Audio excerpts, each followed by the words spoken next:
Bonjour et bienvenue pour cette 26e émission des clés de la rénovation sur le thème on ne badine pas avec la qualité de l'air intérieur. Alors pour aborder cette question, comment avoir un air de qualité chez moi, deux experts nous accompagnent pendant toute la durée de l'émission.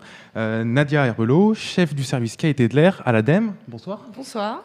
Et également avec nous, Nicolas Baron, architecte et co-gérant d'Eneos, bureau d'études spécialisé dans l'efficacité énergétique. Bonsoir. Bureau d'études en Savoie. En Savoie, exactement. Près de Chambéry. Alors, Nadia et Nicolas vont répondre à toutes vos questions, celles que vous nous avez posées, celles que vous pouvez toujours nous poser en direct sur le site de l'émission, clerenov.org. Alors, tout d'abord, un premier jeu de questions générales sur le sujet, puisque autant la question de la pollution de l'air extérieur avait fait l'objet d'une forte médiatisation avec les pics de pollution qu'on a pu connaître, autant moins sur la qualité de l'air intérieur. Alors finalement, Nadia, première question, pourquoi se soucier de la qualité de l'air intérieur ? Eh bien, ne serait-ce que parce qu'on passe 80% de notre temps dans un air intérieur, que ce soit chez soi, bien évidemment pendant le sommeil, mais également pendant une partie de la journée, au travail, à l'école. Donc c'est vraiment l'exposition la plus importante au final à la pollution de l'air, c'est finalement dans l'air intérieur. Et justement, quelle est finalement la qualité de l'air global dans les bâtiments dans lesquels on vit et quels sont les polluants que l'on peut retrouver ou que l'on retrouve majoritairement dans ces bâtiments ? Alors, il n'est pas possible de donner un diagnostic général sur la qualité de l'air puisque tous les lieux ont leur propre conception, que ce soit en termes de construction, de ventilation.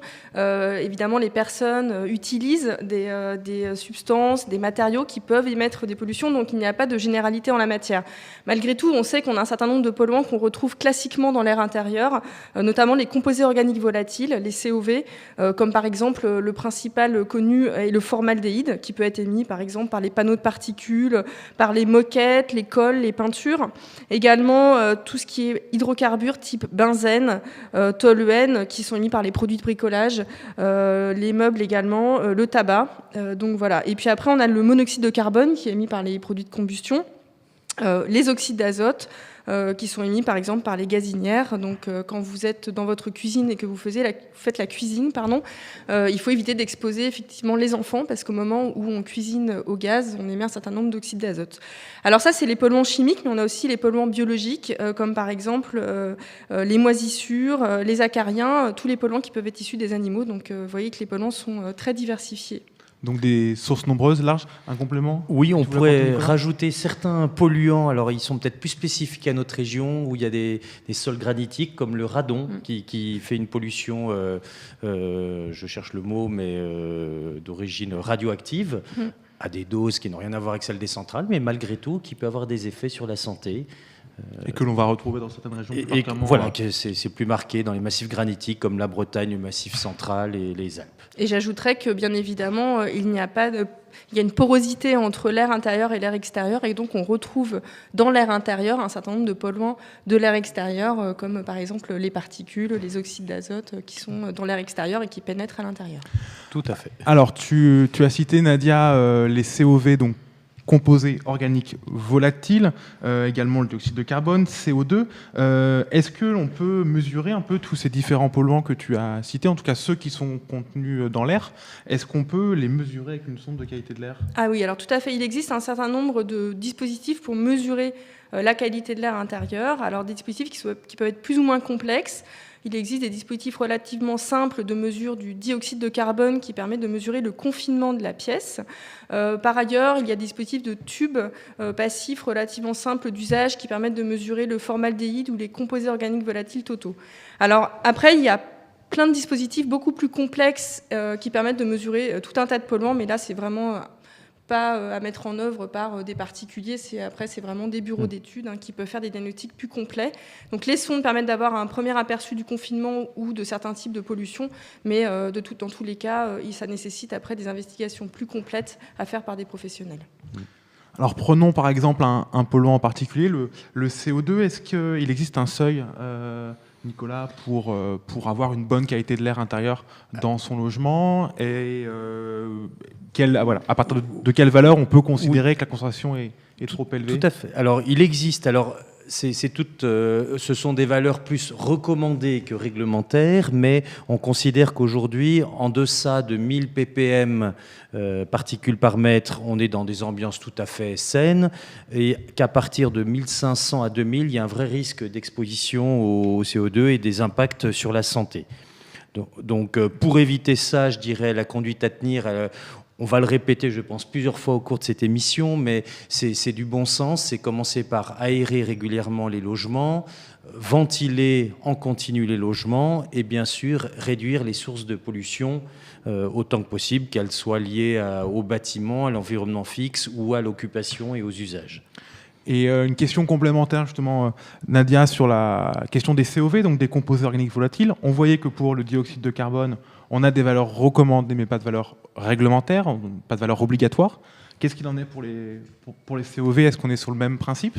Alors aujourd'hui, il y a 3 composés qui ont des valeurs réglementaires, soit définies par l'ANSES, qui sont des valeurs guides, donc qui ne sont pas des valeurs obligatoires, mais plutôt des objectifs à atteindre. Donc pour 3 composés qui sont le formaldéhyde, le benzène et le perchloréthylène. Et puis pour ces 3 composés, le Haut Conseil supérieur de santé publique a fixé des valeurs d'action rapide quand on atteint des seuils vraiment extrêmement élevés qui nécessitent une identification des sources avec une action corrective. Et là, évidemment, il faut faire appel à des professionnels, mais c'est plutôt dans des milieux très contaminés, très comme exposés. Par exemple les pressings ou des logements éventuellement qui sont vraiment à proximité immédiate de pressing. Mais voilà, donc c'est des valeurs assez élevées. Donc, pas d'obligation réglementaire, malgré tout, un certain nombre de bonnes pratiques et des valeurs cibles à essayer de viser, en tout cas des actions à mettre en œuvre pour maintenir une bonne qualité de l'air dans son logement. On va y revenir de toute façon ensuite dans un second temps. Alors, également, des questions nous étaient posées, tu parlais tout à l'heure, Nadia, de la question des matériaux dans son logement. Si l'on prend, par exemple, les revêtements, on peut penser aux peintures, aux enduits et autres, quelle va être l'incidence justement de ces matériaux sur la qualité de l'air? Nadia ou je peux peut-être répondre d'un point de vue pratique et je laisserai Nadia rebondir. Il est certain que le choix des matériaux a une vraie incidence puisque tous les matériaux auront un impact plus ou moins marqué. Alors certains très faibles comme les matériaux revêtus d'écolabels biologiques, il existe plusieurs noms, mais qui sont caractérisés comme étant à très faible impact sanitaire ou sur la santé ou sur l'environnement. On a d'autres matériaux à doute avéré, voire à danger avéré. Là, je parle à l'autre bout de l'échelle, comme l'amiante, par exemple, dont on sait aujourd'hui de façon très certaine tous les risques cancérigènes au niveau des voies respiratoires qu'il développe. Il y a au milieu des matériaux, pour revenir à ta question, Alexis, c'est vrai que certains matériaux sont clairement plus, on va dire, à risque ou pathogènes, comme tout ce qui est des revêtements de sol plastique, les PVC par rapport aux phtalates, les cols par rapport au COV, certains isolants, laine de verre, laine de roche par rapport à des microfibres, des peintures aussi par rapport à des émissions de COV, et tout ça va impacter sur effectivement sur l'environnement et sur la qualité de l'air dans les constructions. Alors justement pour les peintures, Nicolas parlait d'écolabel, ou d'étiquettes plutôt? Nadia, Oui, effectivement, face au constat qui vient d'être énoncé, depuis le 1er septembre 2013, il y a un étiquetage obligatoire des produits de construction et de décoration. Donc il y a une dizaine de substances, parmi celles qui ont été citées. On peut citer le formaldéhyde, le toluène, le xylène, qui, en fonction des seuils d'émission du produit, permettent de classer, un petit peu comme on avait les étiquettes énergétiques, et on classe les produits de construction et de décoration dans un classement qui va de C, qui est le produit le plus émissif, à A+, en passant par le A et le B. Donc voilà, ça concerne les revêtements sol, les cloisons, les produits d'isolation, les menuiseries, les cols, les vernis, les peintures. Donc vraiment, si on peut avoir une recommandation, c'est d'acheter plutôt des produits évidemment A+, donc de regarder cet étiquetage quand on achète ces produits. Ou de le demander même directement aux artisans qui peuvent intervenir dans son logement pour les différents travaux. On peut préciser que l'IGNES a mis en place aussi tout un dispositif de fiches de déclaration environnementale et sanitaire des matériaux qui oblige les fabricants à afficher les compositions et les impacts sur la santé de leurs produits. Ça donne une indication. C'est pas encore exhaustif, mais c'est en progrès, c'est en train de se structurer de plus en plus. Donc c'est pareil, des documents qu'on peut demander à un artisan, par exemple, qu'on demande d'intervenir. Voilà, qu'on peut demander à un artisan, ou même en ayant la référence du produit, qu'on peut soi-même aller consulter sur une base de données. Pour savoir les produits qui vont être mis en œuvre. Exactement, et s'assurer qu'ils soient bien conformes à nos attentes. Et alors moi j'ajouterais que de toute façon, même avec des produits A+, vraiment il y a une action qu'il faut avoir en permanence quand on fait des travaux, c'est d'aérer pendant et après les travaux. Il ne faut vraiment pas uniquement se cantonner à acheter des produits A+, ou A. C'est vraiment cette action d'aération, elle est indispensable dans tous les cas. Oui, je rebondis juste pour finir là-dessus. C'est vrai qu'au niveau notamment des colles et des peintures, tous les matériaux qui ont des solvants, on voit bien qu'ils ont une action, que le taux de CEV est très élevé dans les premières heures et que c'est une courbe asymptotique qui va vraiment fortement décroître au bout de... Alors ça peut aller de quelques jours à une dizaine de jours dans la plupart du temps, qu'après c'est quasi nul. Mais c'est vrai que pendant ces premiers jours, il est vraiment important d'aérer, d'éviter de travailler dans des ambiances confinées également pour les ouvriers. On dit souvent qu'on repeint la chambre avant l'arrivée du bébé, il faut le faire vraiment très en amont. C'est mieux pour bébé. Tu parlais tout à l'heure, Nadia, justement, également d'un autre facteur qui peut participer à dégrader la qualité de l'air intérieur, c'est l'humidité. Alors, justement, Nicolas, quels sont les taux d'humidité que l'on peut viser dans un logement ? Et est-ce qu'il y a comment se matérialise finalement cette relation qualité de l'air, taux d'humidité dans le logement ? Oui. Alors pour répondre, là encore, sur la fin d'une fourchette de recommandations, idéalement, si on peut être dans une fourchette entre 40 et 60% de taux d'humidité relative, c'est l'idéal. Les risques, si on a un air trop sec, inférieur à 30%, ça va provoquer des irritations, des assèchements, des muqueuses de toutes les voies ORL. Ça peut être source d'électricité électrostatique. Si cette humidité, ce taux d'humidité est trop élevé, c'est-à-dire supérieur à 70%, on aura très clairement des développements d'odeurs, de moisissures, d'émissions de COV. J'en oublie au niveau des impacts. Donc, qui vont directement toucher les publics en plus. Mais très clairement, vulnérables, en sachant qu'en France, on a très clairement beaucoup plus de logements trop humides que de logements trop secs. Souvent, les logements anciens, mal rénovés, ont tendance à être trop humides. Donc, c'est surtout sur cette partie trop élevée qu'est le risque principal. Voilà, j'ajouterais que l'ANSES a récemment rendu un avis, l'Agence nationale de sécurité de l'environnement. D'accord. J'ai plus l'acronyme sanitaire. D'accord, donc il travaille sur les sujets sanitaires dans le logement notamment. A rendu un avis sur les moisissures qui est vraiment très structurant récemment et qui évoque en particulier le fait que dans 20% des cas, les moisissures ne sont pas visibles, c'est-à-dire qu'on ne voit pas de moisissures de surface sur les logements, mais que pour autant, il y a des moissures dans l'air du logement. Donc, c'est pas parce qu'on n'a pas de moisissures sur les murs qu'il n'y a pas de problème d'humidité dans le logement et que les personnes ne respirent pas pour autant des moisissures. Donc, il faut vraiment traiter le problème de l'humidité à la source et ne pas attendre d'avoir des moisissures qui s'étendent sur les murs avant de traiter le problème. Donc, risque de dégradation à la fois pour le bâtiment, mais bien sûr, avant tout, pour les occupants, via les différents problèmes que tu as soulevés, Nicolas. Alors, un certain nombre de questions également nous étaient posées pour avoir des réponses concrètes par rapport à des situations que vous pouvez vivre à la fois dans votre logement, mais également au bureau. Pour commencer, Marion, qui vit en région parisienne, vous pose la question suivante. J'ai des doutes sur la qualité de l'air au bureau. J'ai averti mon employeur, mais a priori, il ne fait rien. Est-ce qu'il y aurait des actions envisageables pour améliorer la qualité de l'air au bureau ? Alors, Nicolas. On peut supposer que si c'est à travailler dans une tour, il s'agit d'une entreprise importante, donc vraisemblablement... c'est en effet une tour avec l'impossibilité d'ouvrir les fenêtres. Voilà, donc il y a un CHSCT, un comité hygiène, sécurité constitué réglementairement au sein de l'entreprise. Donc peut-être que cet employé peut déjà saisir ce CHSCT pour essayer qu'eux puissent avoir une action ou vérifier. D'un point de vue après plus pratique, les 2 points de contrôle qui seront à faire, c'est déjà comment est fait l'entretien de la VMC, envisager des mesures de qualité de l'air pour s'assurer qu'il n'y ait pas d'ambiance néfaste. Il est certain qu'une difficulté est que d'un point de vue strictement réglementaire, sur la qualité de l'air intérieur aujourd'hui, le référentiel reste succinct. Il est en structuration, mais aujourd'hui, on manque un petit peu de données pour obliger un employeur à dire vous ne devez pas dépasser tel taux de ppm de façon normée, obligatoire. Tu parlais aussi tout à l'heure, Nadia, de la question du mobilier, qui peut aussi avoir un impact sur la qualité de l'air intérieur, en tout cas dans le bureau de cette Tout à fait. Il y a aussi les imprimantes. On n'y pense pas toujours, mais il faut mieux pas avoir une imprimante dans son bureau, mais plutôt dans des pièces dédiées, parce qu'en fait, ça émet un certain nombre de composés, en particulier de l'ozone. Merci pour ces éléments. Alors, une autre question qui nous était posée par Guillaume de Bordeaux, qui là concernait son logement et les fameux COV, donc composés organiques volatiles.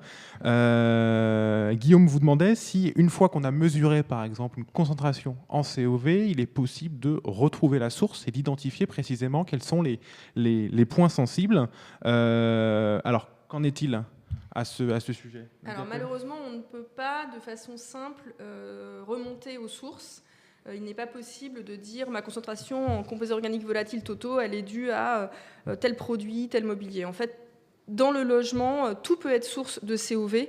Donc ce qu'il faut, c'est regarder quelles ont été les pratiques qu'on a pu avoir dans les heures, dans les jours qui ont précédé la mesure. Qu'est-ce qu'il y a dans cette pièce? Est-ce qu'il y a des meubles qui sont avec des composés fabriqués à base de colle? Est-ce qu'on a brûlé une bougie? Est-ce qu'on a fumé dans cette pièce? Est-ce qu'on a utilisé un produit d'entretien? Ce qui permet d'hiérarchiser les sources et d'agir en amont. Mais par contre, il n'est pas possible de remonter chimiquement aux composés, puisque ces composés organiques volatiles sont vraiment émis par tout ce qu'on peut utiliser et avoir dans le logement. Et là encore, au niveau des actions, il sera peut-être judicieux d'agir déjà sur les comportements pour essayer de réduire des comportements, on va dire, aggravants. Et puis, mais je dis bien parce que c'est pas simple en rénovation, si on arrive à retrouver la traçabilité des matériaux mis en œuvre, tant pour le mobilier que pour les composants de l'espace occupé, on peut parfois arriver, à partir des fiches de déclaration ou d'étiquetage des produits, arriver à se dire, tiens, vraisemblablement, tel produit est fortement suspecté, peut-être que c'est là-dessus qu'il faudra agir plus spécifiquement. Ou a pu aggraver la situation, voilà. Par exemple. Mais ce n'est pas une science exacte, parce que dans l'ancien, on sait très bien que malheureusement, ce qu'on appelle les dossiers de récolement sont souvent inexistants, et ce n'est pas toujours évident de dire quelle est la composition exacte de ce produit. Alors, une autre question qui était posée par rapport justement toujours au traitement et aux produits d'entretien utilisés. Pour le traitement du bois notamment, Laurent de Francheville qui vous pose la question, à savoir que l'essence de térébenthine est émettrice de COV. Est-ce qu'il existe une différence entre des COV qu'on pourrait qualifier de naturels et des COV chimiques? Est-ce que les uns seraient préférables aux autres en matière de qualité de l'air? Nadia ou Nicolas? Je vais laisser Nadia répondre sur ce point. Tous les composés organiques volatiles vont avoir un impact sur la santé, qu'ils soient d'origine naturelle ou chimique. Après, certains produits naturels peuvent émettre moins de composés organiques volatiles que d'autres, mais une fois que le composé organique volatile est émis, qu'il soit issu d'un produit naturel ou chimique, il aura dans tous les cas un impact sur la santé. Donc bien faire attention, COV naturel ne veut pas dire... Oui, tout à fait. Pas d'impact. Pas d'impact. Et alors justement, par quoi pourrait-on envisager de remplacer cette essence de térébenthine? Alors, l'expert de traitement du bois. Bon, il existe différentes solutions. Alors, une première qui n'est pas satisfaisante, qui est les essences d'agrumes. Ça sent meilleur, mais malheureusement, ça reste une huile essentielle également, donc présence de COV, produits irritants et toxiques. Donc, avec celui-ci, on n'a pas résolu la question. Par contre, il existe des traitements plus naturels, comme la cire saponifiée. C'est un mélange de cire, de savon et d'eau qui reste, lui, pour le coup, naturel, sans émission de COV. On appelle ça l'encaustique à l'eau également. Ou encore mieux, l'huile de lin chauffée, alors pas bouillie, attention, mais chauffée, peut aussi offrir une alternative intéressante en termes de traitement, tout en s'assurant qu'on n'ait pas de COV. Alors j'en profite parce que c'est vrai que c'est... c'est souvent une idée reçue que les produits, par exemple à la base d'huile essentielle, permettent de purifier l'air intérieur. Dans tous les cas, si jamais il y a une odeur à masquer, plutôt que de mettre des huiles essentielles, il faut mieux aérer la pièce, parce qu'en plus, les huiles essentielles peuvent être éventuellement source d'allergie chez certaines personnes. Donc voilà, quand il y a une mauvaise odeur, plutôt que de brûler de l'encens, une bougie ou de mettre des huiles essentielles, il faut mieux aérer, parce que dans tous les cas, ces comportements où on met des désodorisants auront forcément un impact sur la qualité de l'air intérieur, plus ou moins important en fonction du produit utilisé, mais néanmoins un impact. Alors, on a parlé de différentes sources de pollution ou de dégradation de la qualité de l'air intérieur. Également, une question qui nous était posée d'Anne de Courbevoie qui concerne l'entretien de la VMC, à savoir est-ce qu'un mauvais entretien ou un non-entretien, une absence d'entretien peut participer à dégrader la qualité de l'air intérieur. Alors, qu'en est-il Alors, Nicolas, très clairement, oui. La VMC, il ne faut pas l'oublier, a pour fonction d'assurer un renouvellement de l'air dans le logement. On parlait tout à l'heure d'aérer, de ventiler. Il est évident qu'une VMC non entretenue ou mal entretenue va s'encrasser, va générer des pertes parfois très importantes de débit qui font qu'au final, on aura une sous-ventilation du logement, donc une insuffisance de renouvellement d'air neuf, qui va provoquer fortement une plus forte concentration de toutes les substances polluantes et donc dégrader fortement cette qualité de l'air. Donc là, quand tu parles de mauvais entretien, c'est... Alors, l'entretien, il va dépendre des différentes techniques de ventilation, mais une première, c'est un nettoyage régulier des circuits, qu'on soit en ventilation naturelle ou mécanique, des gaines ou des conduits pour s'assurer qu'ils ne soient pas obstrués. Les conduits, il ne faut pas oublier, ce n'est pas toujours une autoroute en ligne droite, ça peut avoir des coudes, des méandres, des ramifications. Et c'est un peu comme un tuyau d'aspirateur qui fait des recoins. C'est là qu'en général sont les points faibles que ça vient se coincer. Au niveau des grilles, des grilles d'extraction, des entrées d'air, on en voit qui sont complètement colmatées. Nous, on intervient régulièrement sur des rénovations de ventilation où on trouve des trucs qui fonctionnent plus qu'à 25% du débit théorique. Et également au niveau bien sûr du caisson d'extraction. Alors selon sa typologie, on en reparlera tout à l'heure, il peut avoir des filtres ou pas, mais des dispositifs anti-bruit qui sont d'autant de pièges à ces salissures, poussières diverses qui vont entraîner cette dégradation de la qualité de l'air. Ok, alors on va continuer maintenant sur justement les pistes pour améliorer la qualité de l'air dans votre logement, tout en faisant bien évidemment autant que possible des économies d'énergie. Alors, tout d'abord, on a cité finalement, donc si je résume un point central, c'est la question de l'aération, mais finalement, si on pouvait lister quelles sont les grandes familles d'actions que l'on peut faire dans son logement pour améliorer la qualité de l'air intérieur, quelles seraient-elles ? Effectivement, donc il y a 3 leviers. Le premier, c'est de limiter les sources. Le deuxième, c'est de ventiler. Le troisième, c'est d'aérer. Donc sur la limitation des sources, c'est déjà... Sachant que les 3 sont cumulatifs. Oui, tout à fait. Il ne faut pas se contenter d'un des 3. Il faut vraiment faire les 3. Donc sur la limitation des sources, ça commence par les achats des produits qu'on va utiliser pour construire, pour décorer son logement, pour quels produits d'entretien on achète. Donc là, privilégier évidemment les écolabels, privilégier les produits sur lesquels il n'y a pas les pictogrammes de danger qui montrent que c'est des produits qui peuvent être dangereux. Ces produits, on les stocke à l'abri, dans des endroits ventilés, bien évidemment loin des mains des enfants. On ne les mélange pas, parce que des produits mélangés, ça peut émettre des composés encore plus toxiques. Donc, il ne faut pas les mélanger et il ne faut pas les garder trop longtemps non plus. Si possible, avoir des stocks minimales et vraiment faire attention à ce qu'on achète. Après, on parlait des désodorisants. C'est essayer de limiter quand même le recours aux produits désodorisants. Et si vraiment on ne peut pas s'en passer, bien aérer. Par exemple, sur l'encens, c'est vraiment quand même assez émissif, notamment en benzène, qui est un produit cancérogène. Donc, privilégier plutôt les bâtons, si vraiment on ne peut pas se passer d'encens, les bâtons au cône, parce qu'il y a une meilleure combustion sur le bâton, et donc il y aura un tout petit peu moins d'émissions. Peut-être pas attendre que tout le bâton soit consommé aussi, parce que tout ça, ça émet. Ne pas le faire à côté d'enfants, et puis bien aérer après. Au niveau des leviers d'action, je me permettrais peut-être d'ajouter, Nadia a parlé du choix des matériaux, on pourrait parler aussi du choix des équipements et de leur réglage au niveau de la ventilation, du chauffage. C'est important aussi d'avoir des appareils, notamment de chauffage, de combustion bien réglés, parce que sinon ils seront source de pollution. Et peut-être un autre aspect qui est intéressant, qui est un usage comportemental. Alors, il est peut-être plus ciblé sur de l'habitat collectif que sur de l'habitat individuel, mais il n'empêche que quand on rénove un bâtiment, on va modifier son comportement et il va peut-être falloir faire évoluer ses usages par rapport à la ventilation, par la manière de le chauffer, et que ça nécessite une certaine réappropriation, tant par l'exploitant, que ce soit votre petit plombier ou qui entretienne tout l'immeuble, que vous, en tant que dans votre comportement. Donc notamment par rapport à la question de la ventilation dont exactement, la ventilation, l'aération, dans différentes actions pour s'assurer qu'on vit en cohérence avec toute la rénovation qui a été entreprise. En fait, il est vraiment important, notamment quand on fait des travaux de rénovation énergétique qui sont vraiment fondamentaux, de penser à chaque fois, d'avoir le réflexe, je fais une isolation, je mets des nouvelles fenêtres, est-ce que je ne suis pas en train de créer des ponts thermiques, est-ce que je ne vais pas avoir du coup des problèmes de condensation d'humidité.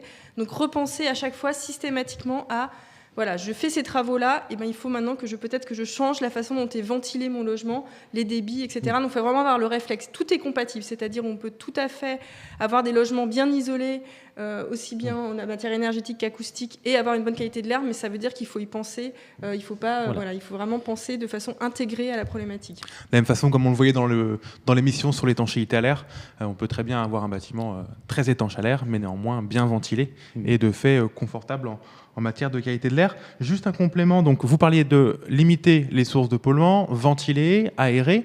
De façon générale, est-ce qu'il faut aérer son logement tous les jours ? Oui, non, seulement quand on brûle un bâton d'encens ? Non, alors il faut vraiment aérer tous les jours, et y compris si vous avez une ventilation type VMC, même une VMC double flux, il faut aérer dans tous les cas. Alors évidemment, on aère plus quand on a une pratique polluante du type, ce que je citais tout à l'heure sur les produits désodorisants, les travaux, l'installation d'un nouveau mobilier, mais dans tous les cas, il faut aérer tous les jours. Même en cas de pic de pollution dans l'air extérieur, il faut aérer malgré tout, parce que l'air intérieur est souvent plus pollué que l'air extérieur, de fait de tous ces matériaux, toutes ces pratiques qu'on a dans notre air intérieur. Donc évidemment, quand il y a un pic de pollution, l'idéal dans ces cas-là, c'est d'aérer au moment où il y a moins de trafic, par exemple, tôt le matin ou tard le soir. Alors, on va continuer sur la question notamment de la ventilation, puisqu'on a vu que c'était un des leviers importants pour améliorer la qualité de l'air intérieur dans le logement, en tout cas pour ne pas la dégrader. Alors, Nicolas, est-ce que tu pourrais nous préciser quels sont finalement les différents types de ventilation ? On a parlé de ventilation naturelle, tu vas parler de VMC, oui. Simple flux, Nadia, de double flux. Est-ce que tu pourrais rapidement nous préciser ? Je vais, sans faire un cours exhaustif, rapidement balayer les grandes catégories de ventilation. Alors, première de toutes, la ventilation naturelle, historiquement, c'est-à-dire le principe est de provoquer un balayage d'air dans le logement avec des entrées d'air, avec des grilles qui sont en partie basse des pièces et une extraction qui se fait en partie haute des pièces humides. Le principe étant qu'on fonctionne sur le principe du tirage thermique. Alors, l'air chaud monte. Voilà, l'air chaud montant, ça crée un phénomène d'aspiration.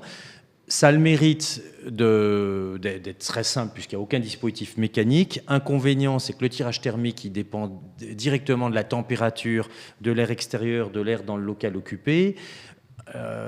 D'où l'inconvénient principal qui est qu'il n'y a aucune régulation du débit possible, quelle que soit l'occupation du local. C'est la température qui va réguler le débit.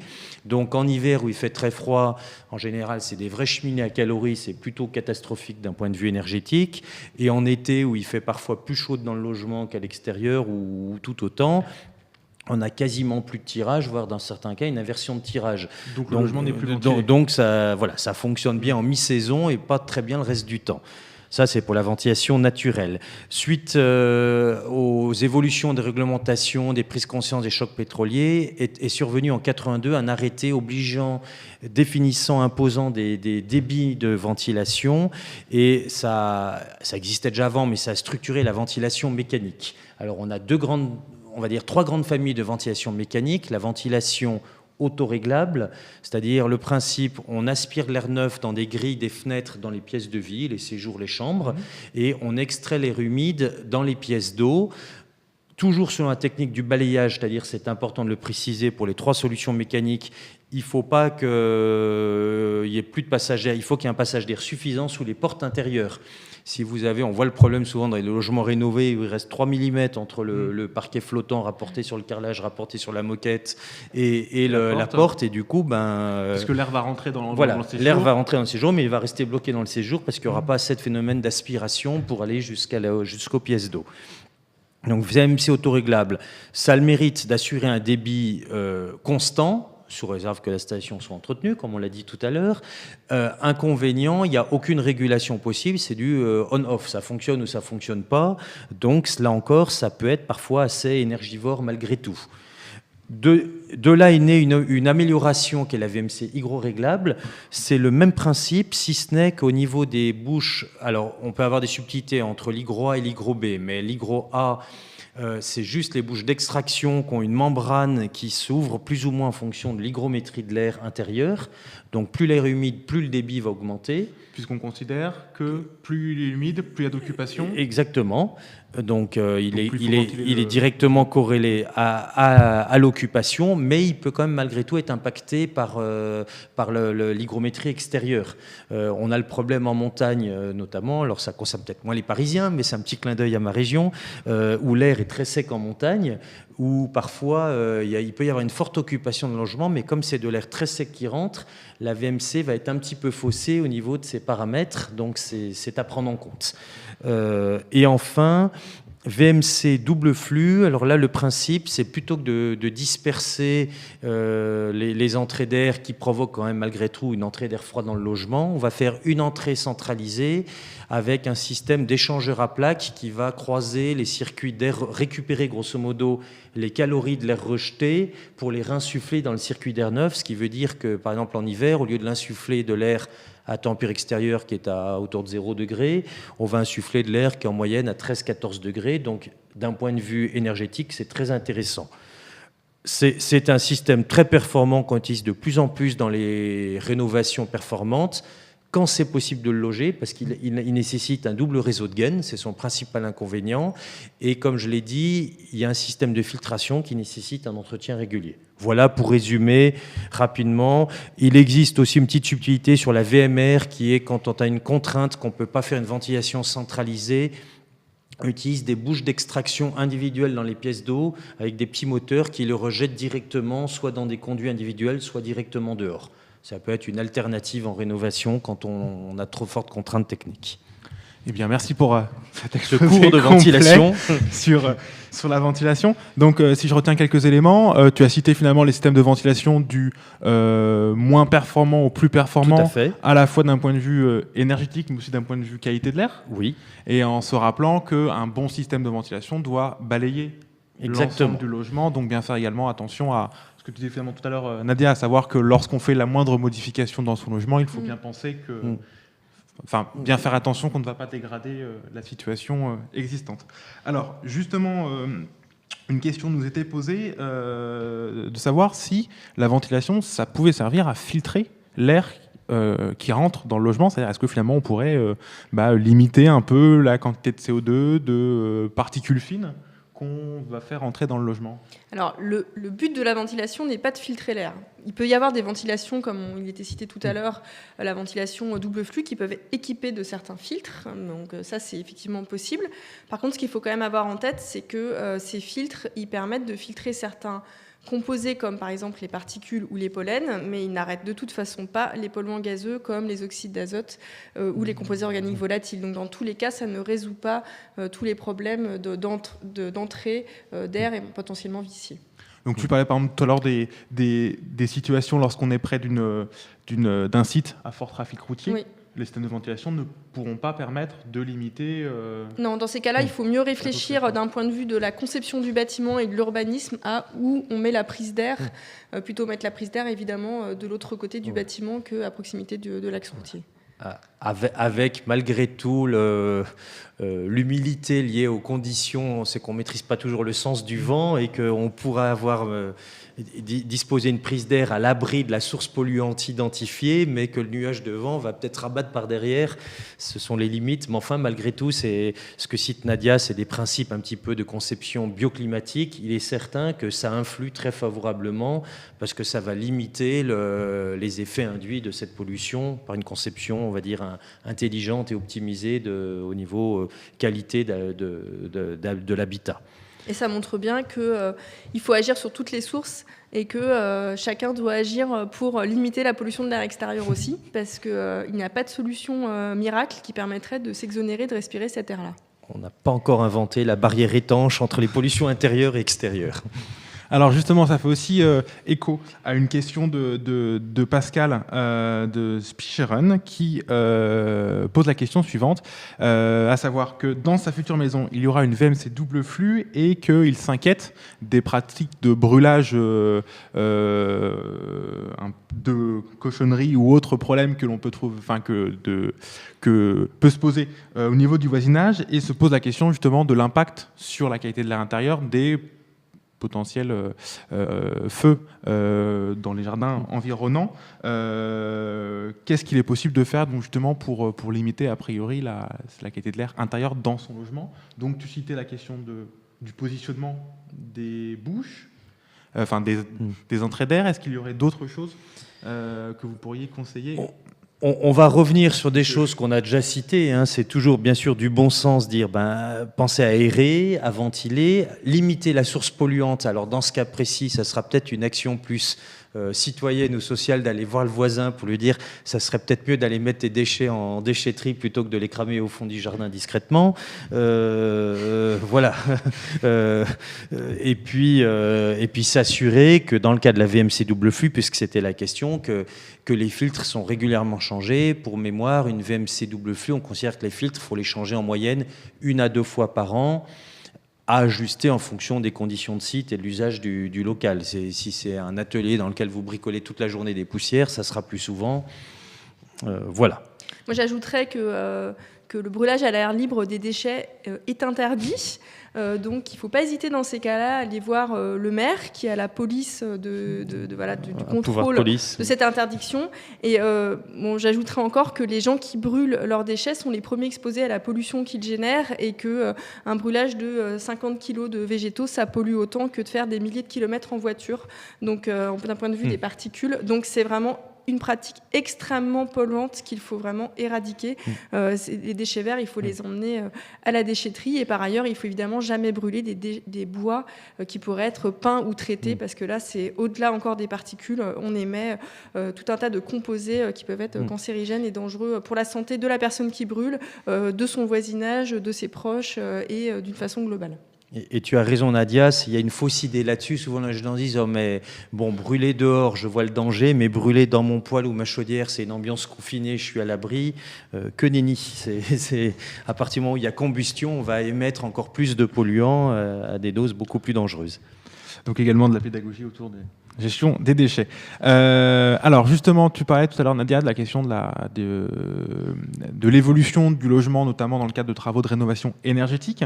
Alors, si des travaux de rénovation énergétique, notamment d'isolation, sont envisagés, comment gérer les problématiques de ventilation associées? Par exemple, je veux isoler mes murs et changer mes fenêtres.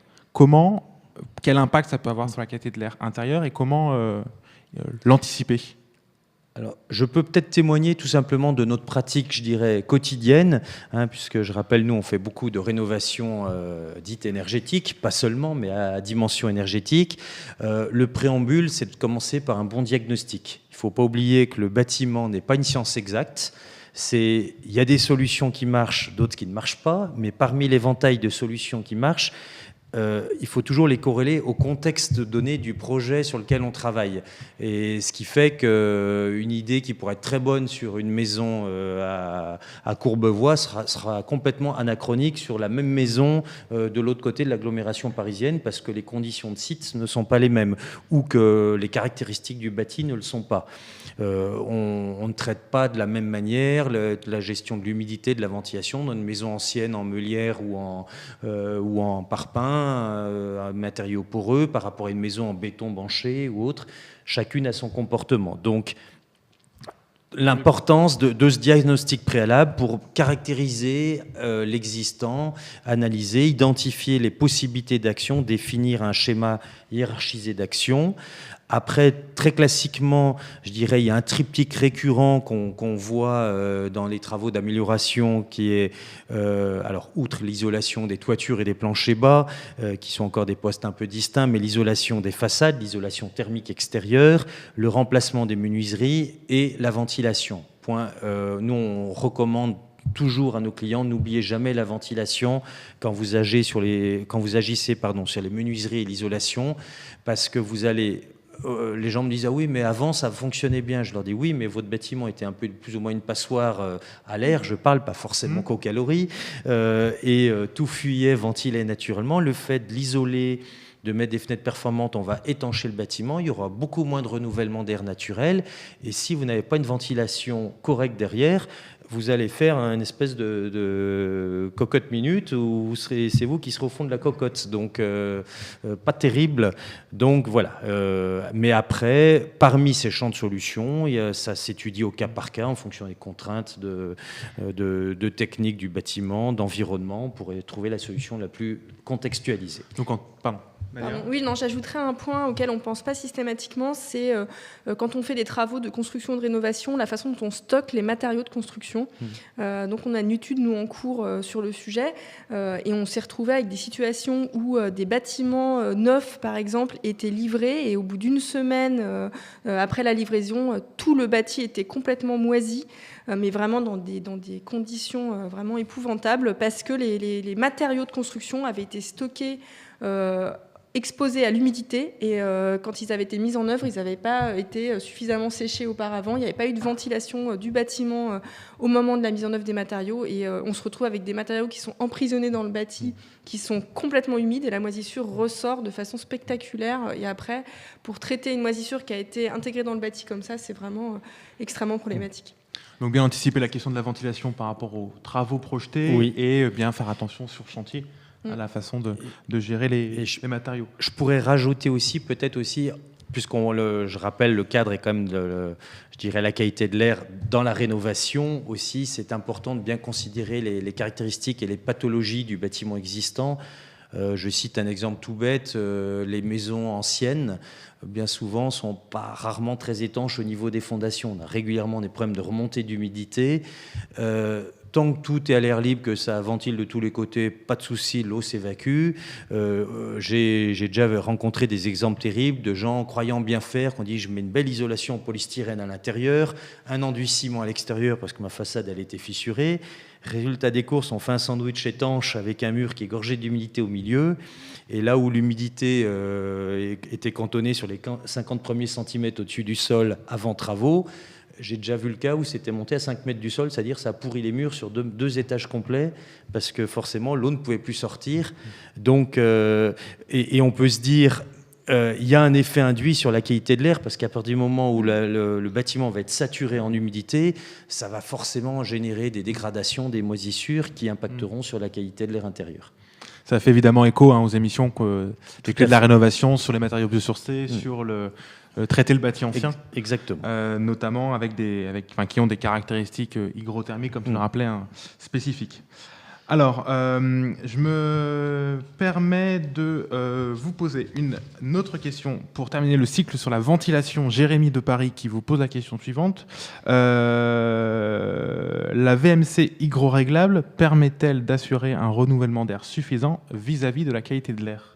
Alors Nadia, est-ce que tu aurais justement des éléments de réponse à apporter à ce Jérémy ? Alors, la VMC hygroréglable présente beaucoup d'intérêt, notamment d'un point de vue de la consommation énergétique. Et puis, comme elle est liée à la mesure de l'humidité dans le logement, elle permet à la fois de prendre en compte le fait que le logement pourrait avoir une humidité intrinsèque liée à sa conception ou au fait qu'il y a des pièces humides, etc. et à la présence des occupants qui émettent de l'humidité.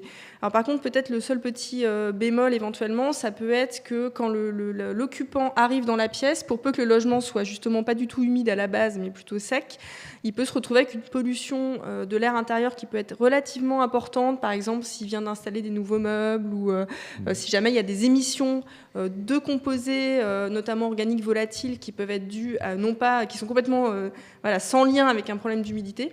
Donc du coup, la ventilation ne s'est pas mise en route ou en tout cas assurer un débit faible. Et puis quand l'occupant arrive, en fait, le temps que lui émette sa propre humidité et que la ventilation se mette en fonctionnement optimal, il a quand même respiré un certain nombre de polluants. Donc d'une façon générale, il n'y a aucun paramètre qui à lui seul permet de garantir que quand on asservit la ventilation à une mesure d'un paramètre, il permet de régler tous les problèmes de qualité de l'air intérieur. Cela étant, la ventilation hygroréglable présente évidemment quand même un intérêt, notamment en matière de consommation, mais également bien sûr de qualité de l'air. Mais ce n'est pas une solution qui en soi suffit complètement.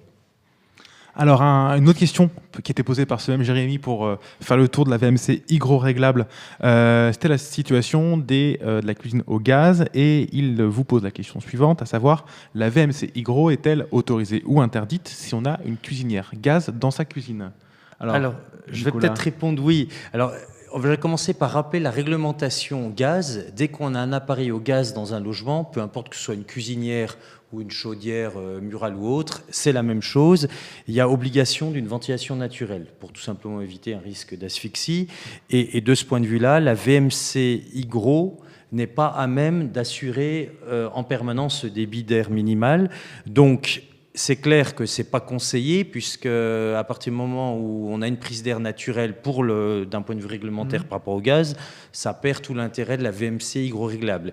Il existe maintenant des VMC spécifiques. Les fabricants ont quand même réfléchi là-dessus parce qu'ils voyaient bien l'incongruité de la situation. Ils ont travaillé sur ce qu'on appelle des VMC gaz, qui sont une adaptation des VMC hygroréglables, qui est une sorte un peu comme une ventouse qui permet d'assurer un débit régulé minimum pour assurer la sécurité, tout en laissant une petite possibilité de modulabilité du tirage par rapport à l'hygrométrie de la pièce. Donc des dispositifs spécifiques à mettre en place attention dans le cadre d'une cuisine gaz. Et ça, c'est important parce qu'il y a régulièrement des arnaques là-dessus d'artisans ou d'entreprises peu scrupuleuses qui vous vendent n'importe quoi, qui vous installent en dépit de tout bon sens des systèmes de ventilation classiques, et qui sont totalement contraires aux réglementations en vigueur. Alors, une dernière question qui nous était posée par Claire, qui vit à Nantes, notamment pour un public vulnérable asthmatique, qui pose la question suivante. J'ai entendu parler des conseillers et conseillères en environnement intérieur. De quoi s'agit-il exactement?